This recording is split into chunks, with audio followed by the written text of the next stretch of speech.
You want to listen to a podcast? By who? Georgia GOP Congressman Doug Collins. How is it? The greatest thing I have ever heard in my whole life. I could not believe my ears. In this house, wherever the rules are disregarded, chaos and mob rule. It has been said today, where is bravery? I'll tell you where bravery is found and courage is found. It's found in this minority who has lived through the last year of nothing but rules being broken, people being put down, questions not being answered. And this majority say, be damned with anything else. We're going to impeach and do whatever we want to do. Why? Because we won an election. I guarantee you, one day you'll be back in the minority and it ain't gonna be that fun. Hey everybody, welcome to the podcast today. Just a few minutes, we're going to have a great conversation with our friend Kevin Wall. And Kevin, Democrat, we disagree on most things, but Kevin is one of those that we can actually talk to because I believe that talking about some of these issues is good. And look, I've always believed if I don't have the best ideas, my job is to convince you. If you don't have the best ideas, my job is to convince you that we have the best ideas. And Kevin's a great guy. He's going to be on the show a lot more with us. So Kevin's going to be with us here in just a few minutes. But look, a lot of things going on. I know in the last week we've had the debt ceiling votes. We've had everything up in the air. Folks, the big problem in our debt ceiling, and I'm just going to touch on this for a few minutes, is not the deal that was just struck, but it's the appropriations process that we're going to get into again later this fall. And that is where the real work has to be done. So for all you conservatives out there who are griping about the debt ceiling vote, it's a terrible vote. I get it. I ain't crazy about it. But, you know, with the Republicans controlling 1/3 of the triumvirate as far as how you get stuff done in Washington, D.C., I think, you know, these are things that we have to take into account and figure out how we get it done. Do I wish it was gotten better? Yeah. Did I think the Biden administration handled this awfully? Yes, they handled it terribly.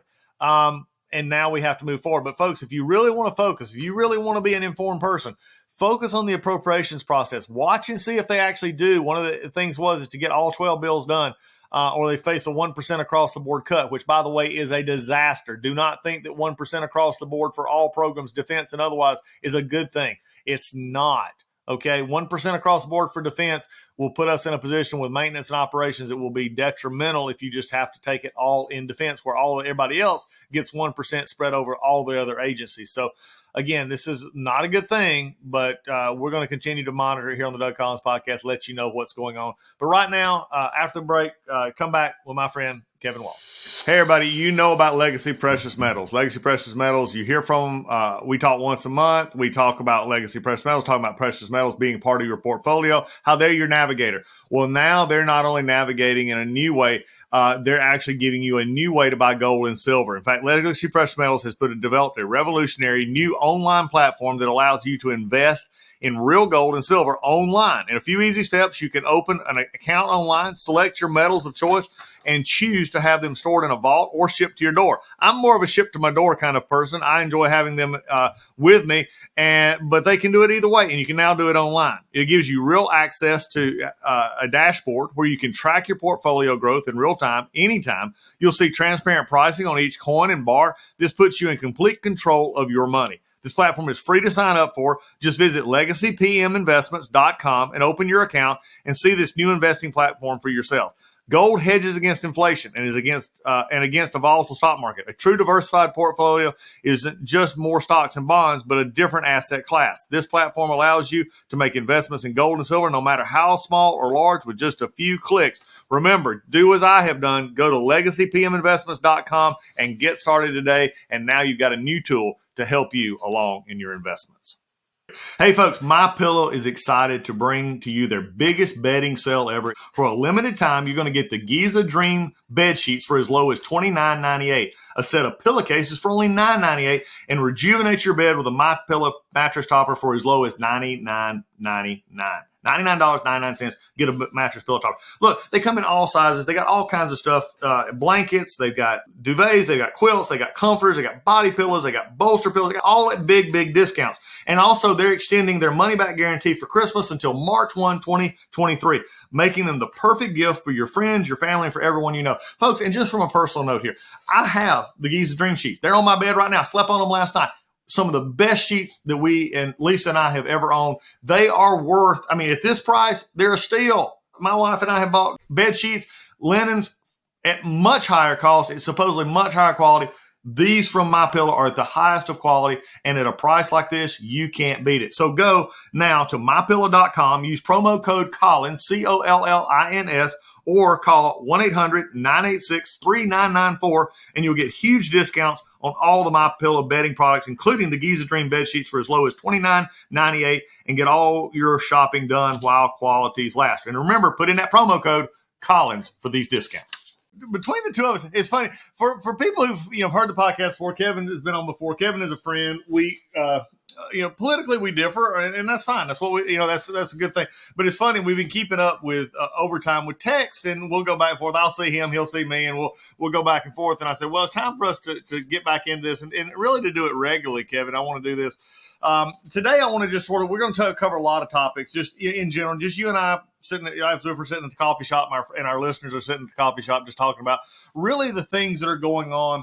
And as we go through the next year or so, as you and I hopefully will stay together doing this regularly, we'll take up topics, and we'll be able to do this a little bit more specific, because I think that people need to hear discussion about what's going on. And if we don't engage in discussion on both sides, then we get into a lot of problems. And I think that, and I'll just start us off here, so we're not real over controversial, but it is amazing to me, and that both sides, and I think I'm going to say from the conservative side felt that the more liberal side did this much better than we did, so we decided to join on, and that was sort of canceling or boycotting stuff. That now I think a lot of what we see is that we're frustrated that people have different ideas that we don't like that are now being highlighted, and there's no outlet for us to talk. Kevin, what do you think about that? Yeah, I think that's absolutely right. I mean, it seems like every comment, every display at a Target, every beverage now is subject to some semblance of cancel culture, when at the end of the day, I think it's both a Republican and a Democratic value. You're a consumer, right? Yep. Let money decide where you spend your resources, and let that be the ultimate issue at play. Don't protest what a store is doing or what a musician is saying, or just don't go to the musician. Just don't go to the store, and let that process play out. Yeah. By the way, Cree wanted to join in, so Cree says, "Hey, Kevin." Hey, Cree. Cree runs the house, but look, and I get this, and I would love to hear from your perspective, and I've heard you talk about this, and you're definitely not on the side that I think a lot of conservatives, especially, are really get really frustrated. But there is this this idea that there are values, there are things that are being talked about now and pushed, if you would, okay, and again, however you want to frame it, that we just didn't see. And many people say, okay, I don't care, frankly, what you do or want to choose to be or whatever, but why is it being pushed, in different formats in different ways? And I think that's where people are really, struggling with it. And I mean, we've seen it all the way from state legislatures. We've seen it in Congress. We see it in our, day to day. It's like we've almost lost this, again, the line of, I don't want to say decency, but it's the line of, where should some of this stuff be, and why is it that companies now tend to, and they're getting punished a great deal, especially from some of these companies, for pushing ideological that they had never done 10 to 15 years ago, and especially for what is perceived as a very small part of their marketing plan. Yeah, I think I think that the word that I'm almost looking at is just common sense, right? Yeah. We could call it decency, we can call it common sense and stuff like that.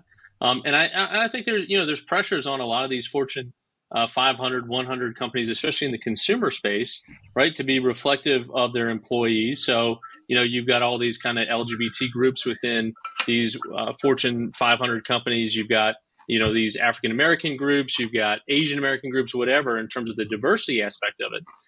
But at the end of the day, the consumers, as I said before, will decide where they spend their resources. And, I think part of, we could talk about Target specifically, or Bud Light, or things like that. I think they've gotten into some of this niche marketing, right, that doesn't appeal to the masses, but maybe check some boxes, especially for their employees. Right. We see that process play out with Disney as well, right, where they took a stand in Florida because I think, the previous CEO was getting a lot of flack from employees in the state that they weren't doing enough in terms of standing up against what Governor DeSantis was doing. And now we've entered into this space where, based on the Supreme Court decision saying corporations have free speech, right? That there's this pressure now, to your question, where it wasn't 15 years ago, where corporations are now acting in the political space and taking issues on legislation, policy, positions like that because of the pressures from shareholders, employees, where they haven't had to do that in the past. Let's take this a little bit, and Kevin, and without, again, you and I can discuss things and be a part, but it is interesting to me, and I agree with the employee sentiment, but what we're seeing in some of this is to take action and initiative in which I think there's a lot on the conservative side that says, okay, I see you wanting to be recognized, whether it's your LGBTQ, whatever it is here, in a smaller percentage of the workforce. I mean, we just know by simple numbers, it's a smaller percentage of the workforce. But yet at the same point in time, if you wanted to flip it to more what you and I actually know, and we've had a lot of conversation, traditional faith beliefs and stuff like that, that's pushed out of the marketplace. And I think that's become sort of the catch here for many. It says, okay, if you want your fine, I understand a corporation saying, okay, we got some employees that this makes them feel good. But we got a lot of employees over here that when they have tried to bring, there's values that they have, they've been left out of the place, and especially in mainstream media. And you and I both do a lot of mainstream media. And it is amazing to me how it has become very divided into what's reported and not reported. I mean, that's something I know from your background. It's just interesting to me that we need, if you're going to have it in the part marketplace, shouldn't it just be open for both instead of being intolerant of either? I think it does. And that's why these conversations, you and I, are so important, right? Because I think that's where the vast majority of Americans are, right? They're somewhere in the middle, right? They're not on the far right extremes or far left extremes. And at the end of the day, just want to go to Target and buy whatever they want to, listen to whatever they want to listen to go to whatever concert that they want to go to see, and not have those pressures involved, where so much of what we do as consumers are through an ideological lens. Yeah. And I think, dollars will decide that, right? You mentioned, Target is suffering a little bit in terms of the financials. Bud Light is suffering in terms of the financials. And you're seeing now these kind of backlashes that take the form of, a protest and all right bans and canceling and all that kind of stuff. And they'll be in equilibrium, I think, that hopefully shakes out. Well, I think it's going to be interesting, too, because for the first time in discussing this, for the first time, and I'll say, and again, my perspective, for the first time, conservatives have actually caused an effect. You know what I'm saying? I can remember, as people know, I'm a chaplain in the been a pastor for years in chaplain and still there in the effort. I remember when my convention, the Southern Baptist Convention, which I'm a part of, boycotted Disney. This was like 15 years ago, 16 years ago. It didn't even make a ripple. I mean, we're the largest Protestant denomination right under Catholic. And from your perspective, this is, a lot of people, 50, 60 million people. And it didn't really make a ripple. It did with some, but not everybody. Now, Anheuser-Busch is taking a beating. I mean, 30%. I mean, this is unbelievable. This is unprecedented for conservative backlash. We've seen the liberal side get their way in a lot of these things, and conservatives just sort of sit back and be mad about it. But now Target, $6 billion in cap loss. You're seeing this stuff integrate in, and then so it'll be interesting to see. I don't want to delve into this because there's more we could probably delve into, but it is interesting to me that for the first time here, and I'm interested to see what it will take on, the conservative side actually making a difference in some of these arguments. No, it's a good point. I mean, the only thing I disagree with you is that you're an Air Force chaplain, not a Navy chaplain, but that's all right. Well, light blue instead of dark blue. But I was a Navy for a while, so you remember. I remember. But you left the Navy for the Air Force to get sky high. But this is I remember back the Supreme Court and the Hobby Lobby case and stuff like that. And okay, all these liberals are not going to go to Hobby Lobby, and they didn't see really any of an effect on their side. Chick-fil-A, standing against Chick-fil-A. Chick-fil-A's numbers are bigger than anyone else's in terms of different protests on the left against some of these corporations. But I think you make a good point. This is the first time we're seeing this, Doug, where it's a tangible effect of folks from more conservative side actually having an effect on the bottom line, especially on the Bud Light front. Yeah, it's interesting. Yeah, the Bud Light's 30% off. I mean, they're just tanking. I mean, I've been to I go into stores and here in North Georgia, and I know you're over in South Carolina and you travel around. I mean, they're selling 30 packs for $12. I mean, it's they're giving it away. Yeah, they're practically giving it away. And they finally had to actually say, "Look, we're going to buy it back." What's interesting is it's affecting other parts of their brand as well. It's not just Bud Light, Budweiser, and all these others that have been affected here. Modelo. I read an article today. Modelo is on the poise of taking over, the number one slot. So, and Bud Light was there. That's just an amazing, piece of interesting. And not to mention Chick-fil-A, but Chick-fil-A now, it's going to be interesting to see where this comes out when their corporate structure has added a DEI, officer in it. And now it's going to be interesting to see how that goes. Let's move off of this, though. I mean, people love their chicken, though. They're not going to give that. They can care less maybe about that one corporate hire. Yeah. I don't think that's going to be. Yeah, we're going to see how that one goes. It's like, whoa, we just stepped over the line here, And it's funny for me, as someone who grew up with Chick-fil-A, my brother actually worked for the company for a while, and I've been, known him forever. I know this is blasphemy from someone in Georgia. Okay, I get it, but I'm a Popeyes guy. I mean, yeah, I know. I've admitted it publicly here. I've confessed here on the show with Kevin. But I like Chick-fil-A. Don't get me wrong. I like Chick-fil-A. The way they run their company. You talk about somebody who handled the pandemic and came out 5 miles better. Brilliant. Oh my God. Brilliantly. Yeah. They were amazing. It was my pleasure to go there. I mean, it was like, amazing. But again, it'll be interesting to see. Let's turn our attention to something, though, that caught mine and your text a few weeks ago. And I think this is fascinating, okay? And you and I are just going to disagree, so this is going to be fun. I saw a tweet that you made where you said Colin Allred is the greatest thing since, the coming of politicians in Texas. He's going to take on Ted Cruz, and we're going to win. I texted you, and it was sort of funny because I texted you, and I said, I don't think he's going to get within 5 points. And I love your response. It's a bet. Yeah, it's on. That's it. All right, here it is. I'll bet you a meal at Chick-fil-A or at Popeyes. You decide. We'll do it. We'll do it. I love it.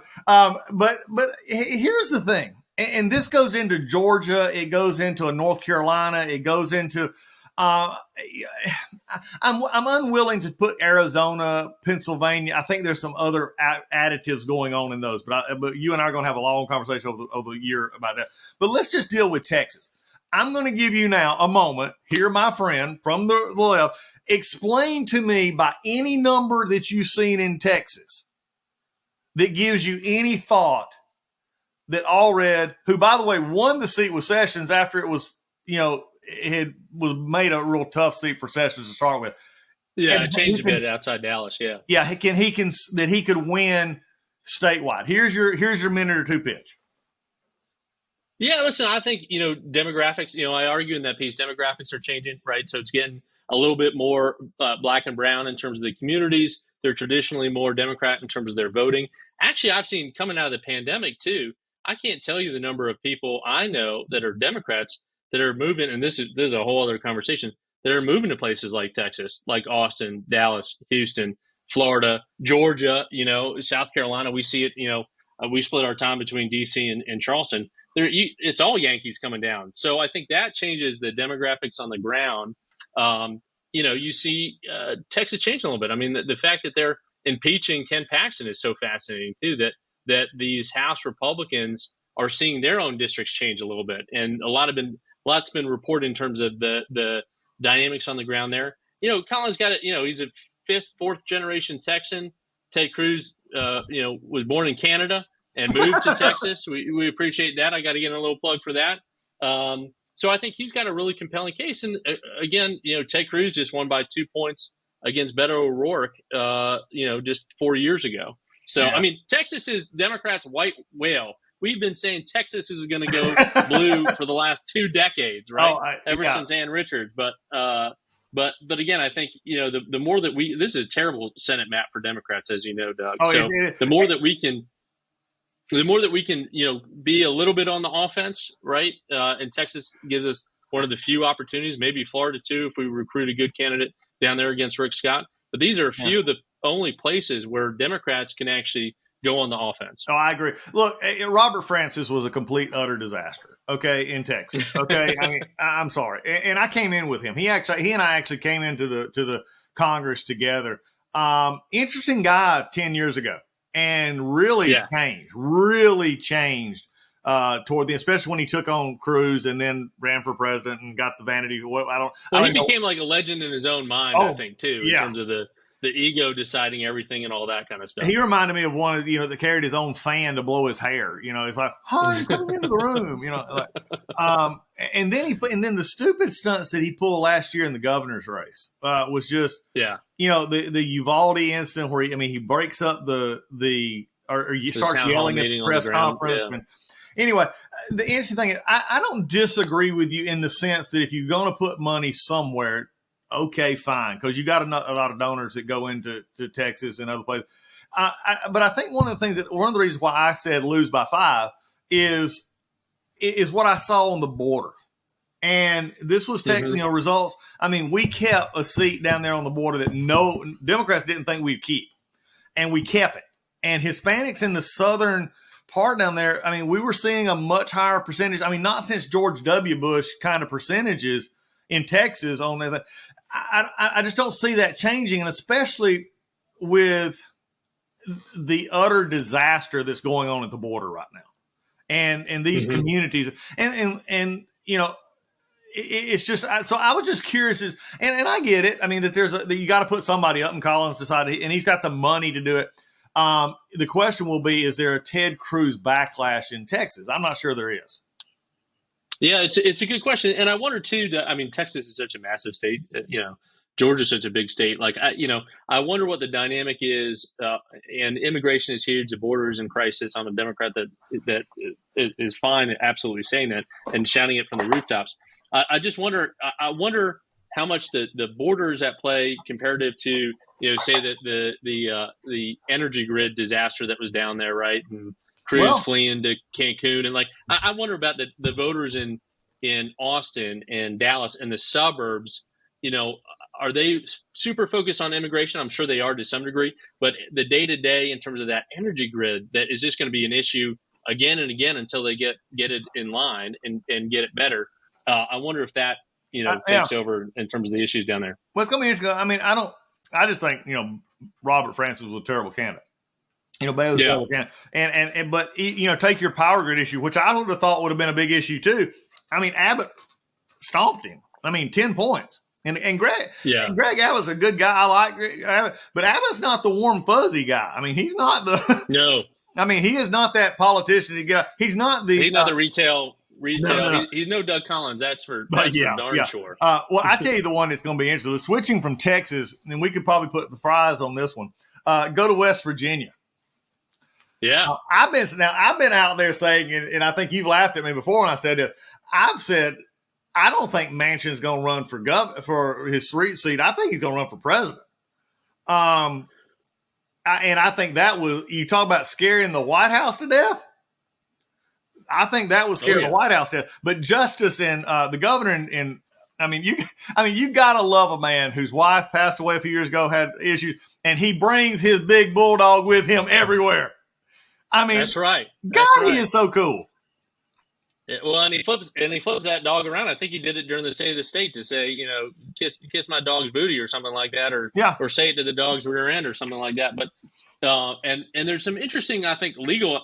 I just saw some breaking news earlier this week about some legal issues with justice and oversight and stuff like that. So we'll see how that plays out. Hey, Kevin, isn't that amazing? The first poll comes out, shows him up 20 on Manchin, and all of a sudden DOJ files a civil lawsuit. All right, Kevin, come on, man. Come on. I think that process has been going on for a little bit. And Jim Justice was elected as a Democratic governor, and then obviously switched parties, as we remember. But listen, I mean, Joe Manchin is an institution in West Virginia. I think similar to Texas being our white whale for Democrats. Republicans have salivated over the idea of taking out Joe Manchin either in the governor's races, Senate races, and he survives. So we'll see how that process plays out for sure. Let's turn to something that it sort of leads into what we just talked about. And Justice, real quick, has to get out of his primary too. So he's got Alex Mooney. I don't know if you overlapped in the House. I did. I would. Yeah, because he's more recent. He was more recently elected. I think. Yeah, Mooney's hardcore. Yeah, he's hardcore. Yeah, he's so good. we'll see. I mean, nice guy, and that's going to be a combative primary for sure. Yeah, the big problem to some degree. Big problem Mooney's going to have is he's not native to West Virginia. Yeah, that's right. He's a Marylander. Maryland, and just like Ted Cruz coming in last minute to run for office in a different state. Except the fact of 12 years being elected in 14 years, no problem. In the Maryland Senate. Yeah. But let's turn to something that it's become more frustrating to me, and let's discuss it. As a ranking member of the Judiciary Committee, and even before them, dealing with DOJ over the past 10 to 15 years last 10 years. I'm going to bring it 10 years. Has become very, very frustrating. It became one of the most contentious hearings we had of oversight in Judiciary Committee. It is just frustrating on many angles, but from Russia to Mueller to, just everything. Bill Barr and I had lots of conversations. Matt Whitaker and I did. I made a book one time of my confrontation with Eric Holder because he just came. I always thought Hillary Clinton was the best person to testify in Congress. Eric Holder was 1A. He could tick you off and say nothing at the same time. It was just that. But it is becoming concerning. And I've got, Democrat friends, Republican friends, both sides, who take a step back from let's just say, from Trump, from Biden, from everyone else. When you got Christopher Wray right now, who I publicly said even 2 years ago should resign because of any dealings I had with him, who is basically telling House Oversight Committee, we're not going to let you see something and because it has intel in it, and not even making accommodation, not even saying, oh, let's go to the SCIF. Let's do this. This is just the ultimate thumb your nose at this. And I think it's not playing well on either side of the aisle, if they're honest. Well, I think that, Doug, to your point, this has been going on for decades almost with the Department of Justice under Republican administrations, Democratic administrations, in terms of the desire for Congress's legitimate role of oversight over these agencies. Those subpoenas go unanswered both when Dems are running the House and Republicans are running the House, even when you have a Democrat in office in the administration and a Democratic Congress and a Republican, administration and a Republican. But I will step in here on that one, though, Kevin. I will step in. We in the House, Republicans, found contempt on Eric Holder. Of course, DOJ did not do anything with it. We had several others where it was found contempt, nothing with it.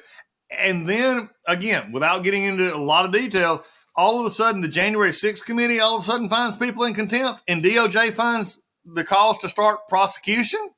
That is what I know I hear from a lot. I hear from a lot of conservatives, but I've heard, even Democrats who say, yeah, they don't look good. Why, if all of a sudden after 15 years, you never enforce a contempt action at all, and then just because it's this January 6th, mainly Democrat committee with a Democrat DOJ, you're all of a sudden starting to enforce the contempt actions? Well, and I think because of that frustration, because of the unwillingness of these government officials, whether they be in office or formally in office or in a staff position, that just have said no to any kind of oversight and any kind of subpoena. And I think we need universal fairness across the board.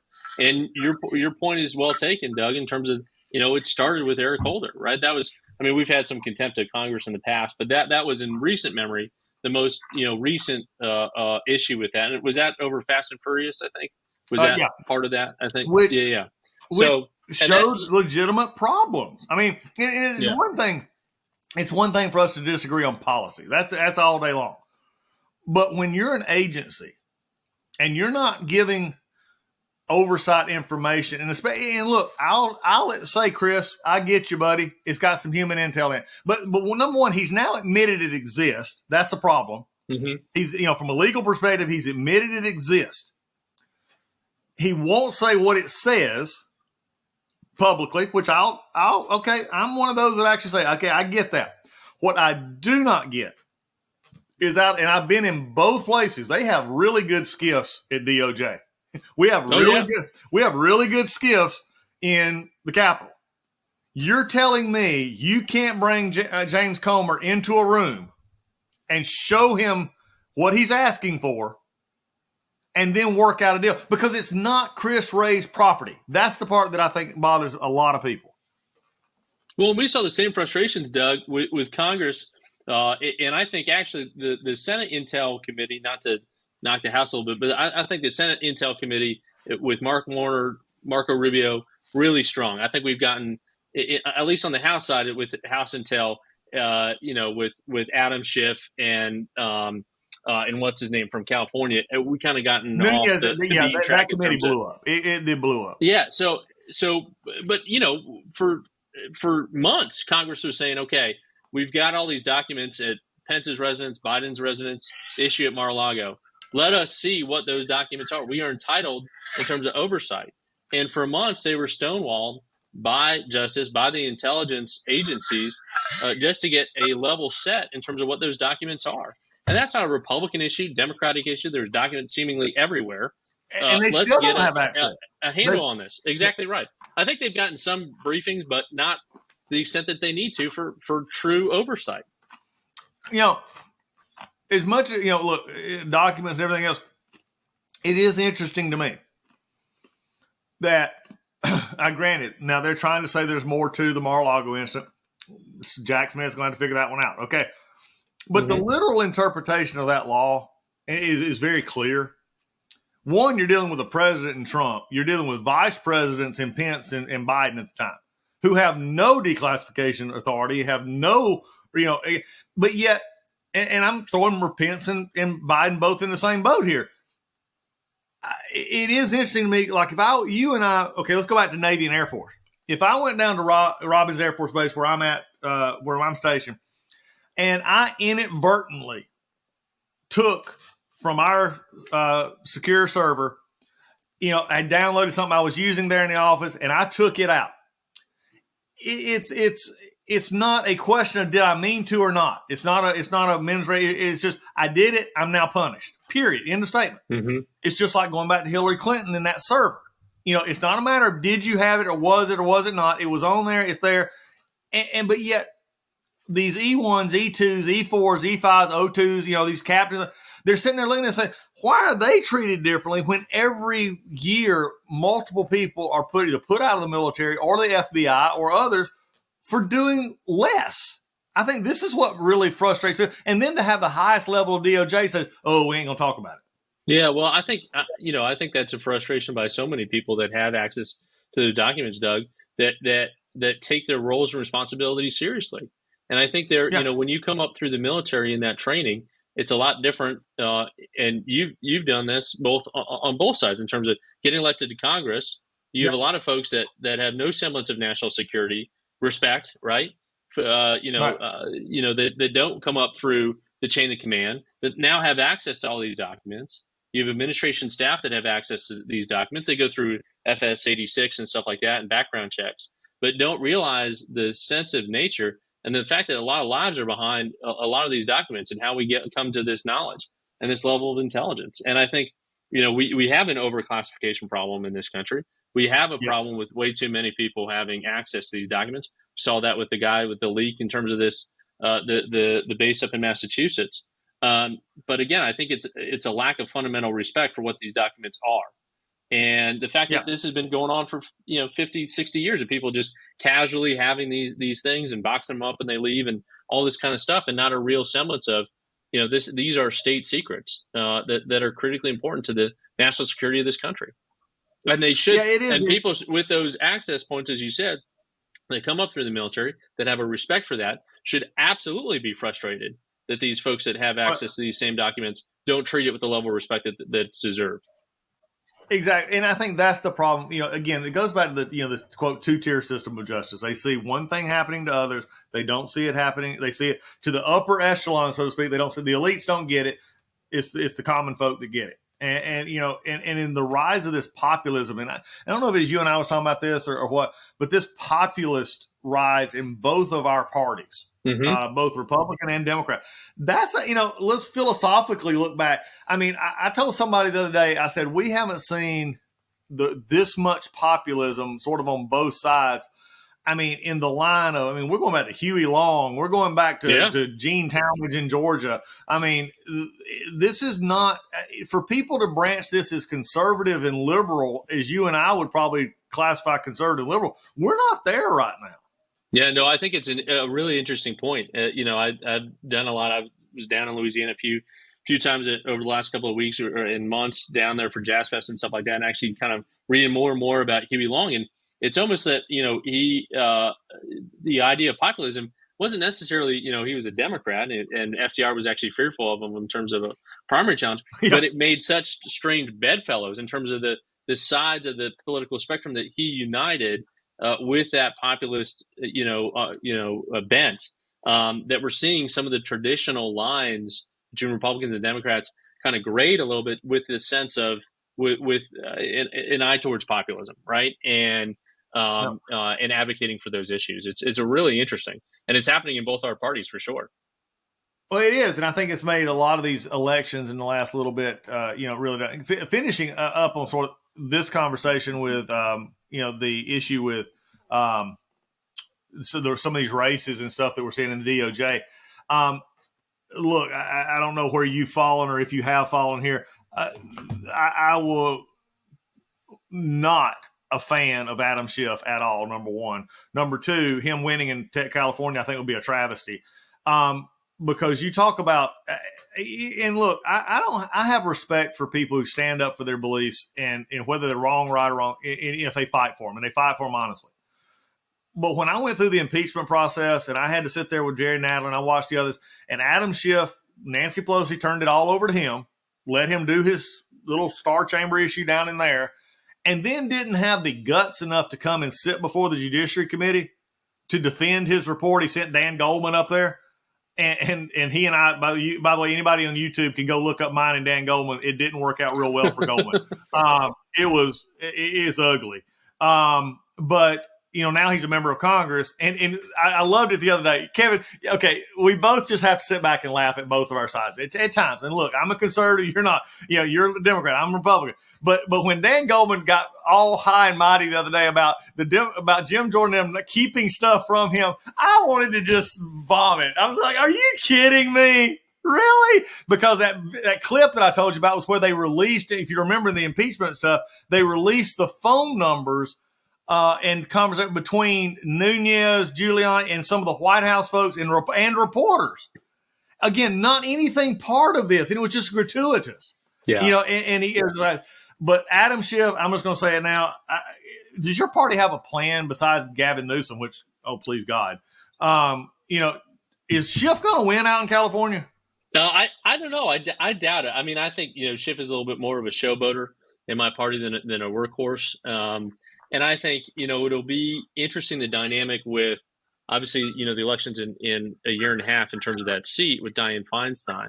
And, if she is to retire beforehand and the governor picks, Gavin picks her successor, is that person just a placeholder, right? With the idea that, okay, we'll let the people decide. Or does Gavin really want to put in, someone that will run for that seat and kind of put his mark on that seat? Barbara Lee, others that are in that primary will be certainly interesting. Well, it is interesting that Newsom, and this is, again, it is very frustrating for you and I, and we've talked about our upbringings. I mean, we both came from working class. We both, we worked for what we have. My dad was a state trooper.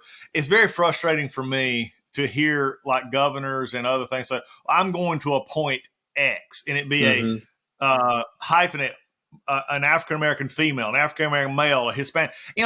Look, I don't mind anybody. If they're the best, put them out there. It's like everything else. If you're the best doctor, get into law doctor. I want the best as you got.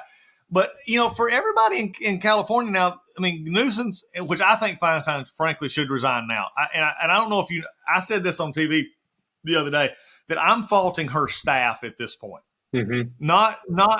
I mean, her family, yes, but she only has the one daughter, if I'm not mistaken. But her staff knows she's not right.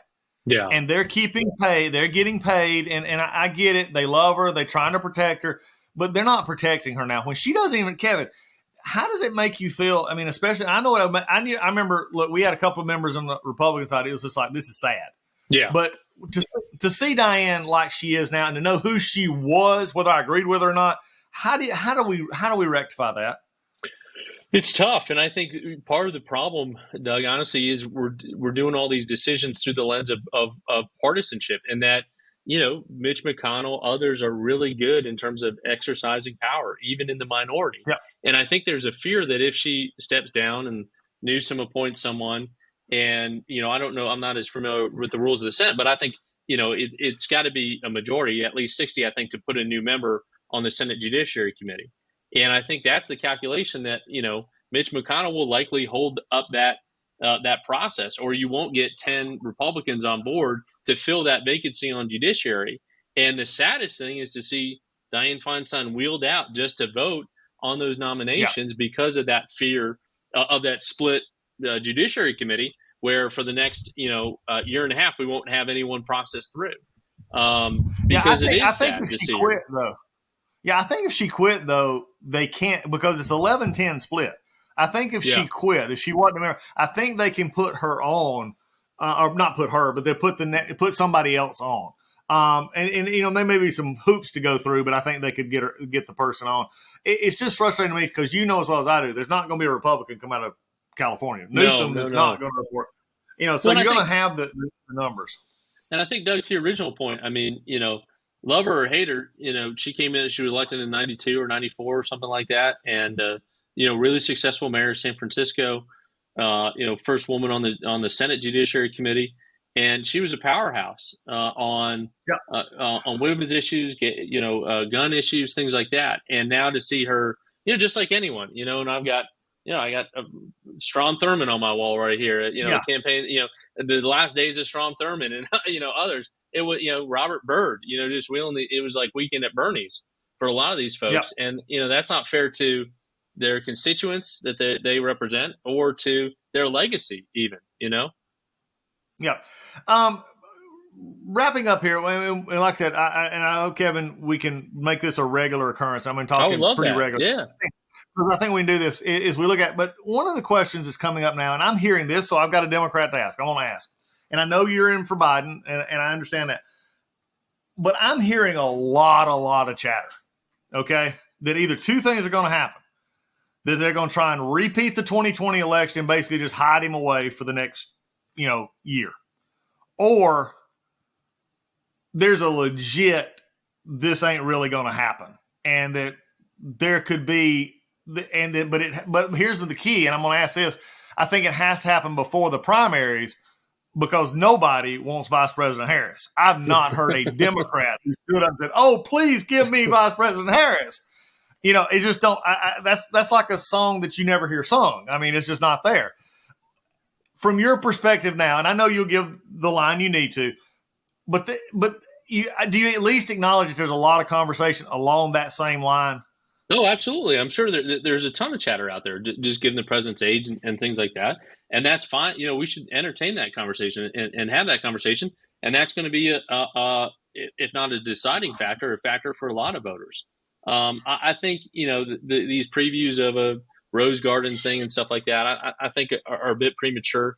President is traveling, you know, seemingly every week to 2-3 states. He's wheels up fairly soon to visit in Colorado. So, I mean, he's on the move, and I think any incumbent president wants to use the trappings of the White House, the optics of the White House, Air Force One, things like that, to make the case to the American people. That's the one advantage that an incumbent president has. And I think I'm a guy that says let Biden be Biden. You know, I was in the green room with Speaker McCarthy a few days ago. You know, during the debt negotiations and stuff like that, and he said, you know, he had multiple conversations with Joe Biden, and that they were productive, good, engaging. It's not Weekend at Bernie's, stuff like that I think is a lot of the chatter out there on the right wing, that there was actual, like, he knew his stuff and what to advocate for. And this is coming from Kevin McCarthy, who has said that publicly too. We'll see over the next year and a half or so what the White House decides to do. The problem with here's something we always forget. Okay, I think everybody forgets that Donald Trump is a businessman from New York. Okay, number one, he's a builder from New York, which colors everything he does. Okay, whether you like him or don't like him, that is just that business mentality, that general contractor mentality, and everybody forgets that. They put him in a position of this political operative he never was, didn't want to be, and everybody forgets that Joe Biden has been this kind of screw up for years. I mean, this is a guy. I mean, even was it President Obama actually said if you wanted to mess things up, give it to Joe Biden. I mean, that was the show. Yeah, but this is just the way it is, and I'm not excusing it because I think now it's gotten a little worse. But I think some Democrats forget this is the same Joe Biden, that has been doing this for years, not just in the last few days, Well, I think, Joe Biden, has endeared himself to the American people, like him or not, gaffes and all, off the cuff remarks. People know who he is. And it's going to be interesting. What I know the vast majority of Americans don't want is to see a repeat of 2020 with Biden versus Trump in all the polling that I see. So we'll see, what happens on your side, whether it is that repeat. I don't think. Well, if you look at the polls, they don't want Biden on your side. So it's been an interesting, run on that one.